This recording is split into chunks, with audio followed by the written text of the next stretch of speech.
ایک بزرگ گزرے ہیں حضرت سیدی عبدالواحد، وہ فرماتے ہیں کہ ہم لوگ بیت اللہ کی طرف چلے اور بحری جہاز میں ہمارا سفر تھا، تو سفر کے دوران ایسا ہوا کہ سمندر میں کافی ہلچل مچ گئی، ہماری کشتی ٹوٹ گئی، کچھ لوگ شہید بھی ہو گئے، ہم کچھ لوگ بچ بھی گئے۔ آپ فرماتے ہیں کہ ایک تختہ تھا جو پانی میں اس جہاز کا بہہ رہا تھا، میں اور میرے کچھ چند ساتھی دوست ہم اس تختے پہ ہو لیے اور ہم نے بھی اپنی جان اللہ کے سپرد کر کے سفر شروع کر دیا کہ جہاں میرا مولا لے جائے۔ کہتے اللہ کی شان یہ دیکھیے کہ ہمارا تختہ بہتا بہتا ایک جزیرے کے کنارے جا لگا۔ جب جزیرے کے کنارے جا لگا تو ہم نے اللہ کا شکر ادا کیا۔ جزیرے پہ جاتے ہی ہم نے سب سے پہلے سجدہ شکر کیا، اے اللہ تیرا کرم اور شکر ہے تو نے ہمیں نئی زندگی عطا کی۔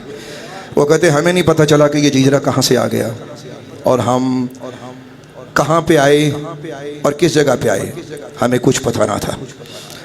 تو آپ کہتے ہیں کہ ہم نے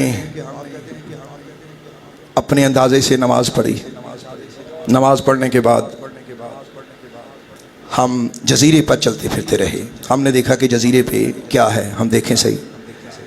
کہتے ہمیں چشمہ نظر آیا، اسی چشمے سے ہم نے وضو کیا تھا۔ تو بعض دوست کہنے لگے کہ اتنے تھکے ہوئے وہ بیٹھ جائیں، تو میں نے کہا نہیں، ہمیں جزیرے کا ایک ایک چپا دیکھنا ہے، آئیے دیکھتے۔ کہتے ہیں کہ ہم جزیرے پہ چلنے پھرنے لگے، تو چلتے چلتے ہم نے ایک اونچی جگہ دیکھی۔ جب ہم اس کے پیچھے گئے تو ہم نے وہاں کیا دیکھا کہ ایک بت ہے اور بت کے سامنے ایک آدمی ہے جو کھڑا ہے اور بت کی پوجا کر رہا ہے۔ کہنے لگے ہمارے دل میں یہ خیال آیا کہ یہ تو بتوں کا پجاری ہے، تو کیوں نہ ہو اسے اللہ کی توحید تو سنائیں، اسے سرکار مدینہ کے سچے دین کی خبر دیں۔ آپ کہتے ہیں کہ ہم اس شخص کے پاس گئے، اسے جا کر اللہ کی توحید کا ہم نے پیغام دیا۔ ہم نے کہا کہ تو بتوں کا پجاری ہے تو ایک اللہ کی پوجا کیوں نہیں کرتا؟ اس نے کہا اس میں کیا خرابی ہے؟ تو آپ فرماتے میں نے اسے کہا کہ تیرا بت تو کوئی بنا لے گا، کوئی مٹا دے گا، تو جسے بندے بنائیں بندے مٹائیں وہ خدا کیسے ہو سکتا ہے؟ اس نے کہا اچھا پھر تمہارا خدا کون سا ہے؟ اس نے کہا ہمارا خدا وہ ہے لم یلد ولم یولد، نہ اس کا کوئی بیٹا ہے نہ اس کا کوئی باپ ہے، ایسا لازوال، ایسا با کمال، ایسی عظمت والا، ایسی شان والا جو نہ کبھی سوتا ہے، نہ اسے اونگ آتی ہے، نہ وہ کبھی مرتا ہے، اسے کوئی بنا نہیں سکتا، وہ سب کی بگڑی بناتا ہے، اسے کوئی بگاڑ نہیں سکتا، وہ بگڑے ہوں کو بناتا ہے۔ وہ عرش عظیم کا رب ہمارا رب ہے۔ کہنے لگا اچھا تمہیں یہ باتیں کس نے بتائیں؟ آپ فرماتے ہیں کہ ہم نے انہیں کہا کہ ہمیں یہ باتیں ہمارے پیغمبر نے بتائیں۔ انہوں نے کہا مجھے اپنے پیغمبر کے پاس لے چلو گے؟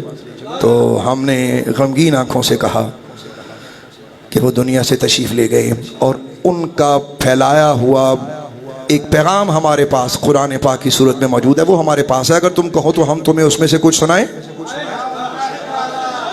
وہ کہنے لگا ضرور سنائیں۔ آپ کہتے ہیں کہ ہم نے کچھ صورتوں سے سنائیں، اللہ کا پیغام اس میں سے اسے کچھ دیا، جیسے جیسے ہم پڑھتے رہے وہ روتا رہا، یہاں تک کہ ہماری وہ صورتیں پوری ہوئیں۔ وہ بڑا خوش ہوا، کہنے لگا مجھے کلمہ پڑھا دو۔ ہم نے کلمہ پڑھایا، اسے مسلمان کیا۔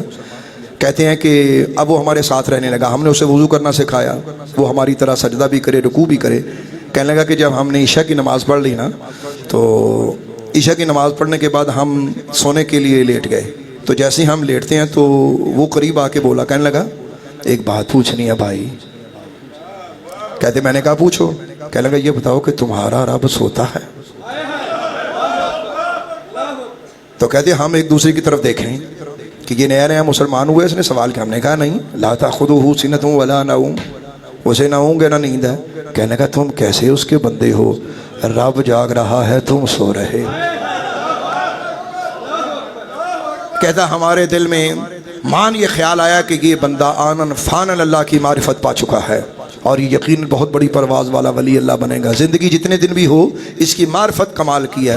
میں یہاں ایک بات عرض کرنا چاہتا ہوں، جتنے دن بھی اسلام کے باغ میں اڑو یار موج سے اڑو، نہ انتظار کرو 20 سال کا، نہ انتظار کرو 30 سال کا۔ خدا کی قسم 2 لمحے تم اس باغ میں پرواز سے اڑو گے، اللہ کی قسم ہے موت آ گئی، یقین کرو تمہارا نامہ اعمال اولیاء اللہ کے ساتھ ہوگا یقیناً۔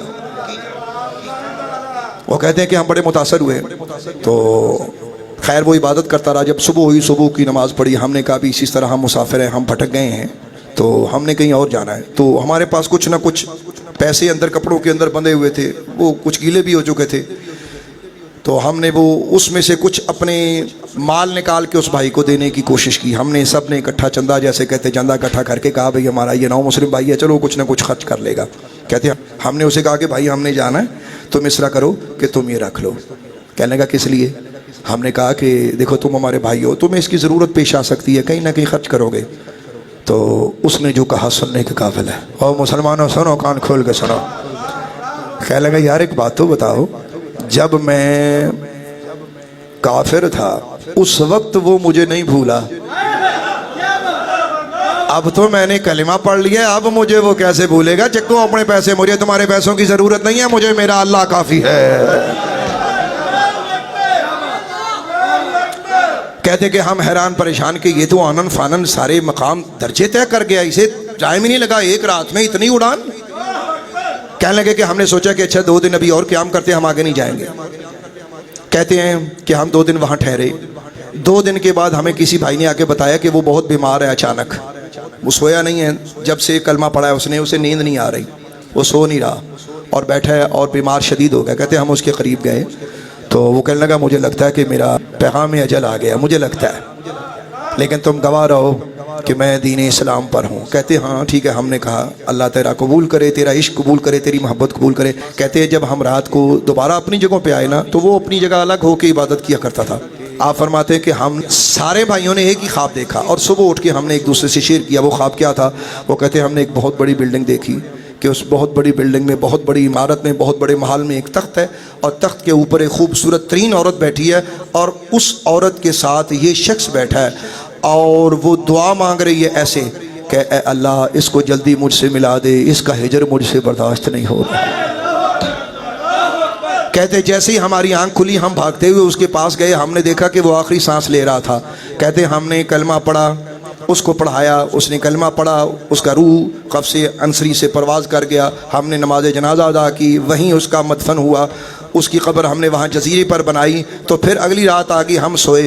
کہتے ہم خواب میں کیا دیکھ رہے ہیں, جو ہم نے پہلی رات منظر دیکھا تھا نا, وہی منظر آج دوسری رات بھی نظر آ رہا ہے.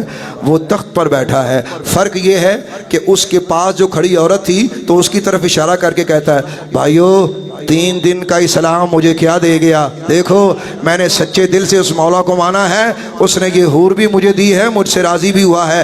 یہ کہہ کر اس نے اللہ کی قرآن کی آیتیں پڑھنا شروع کر دی.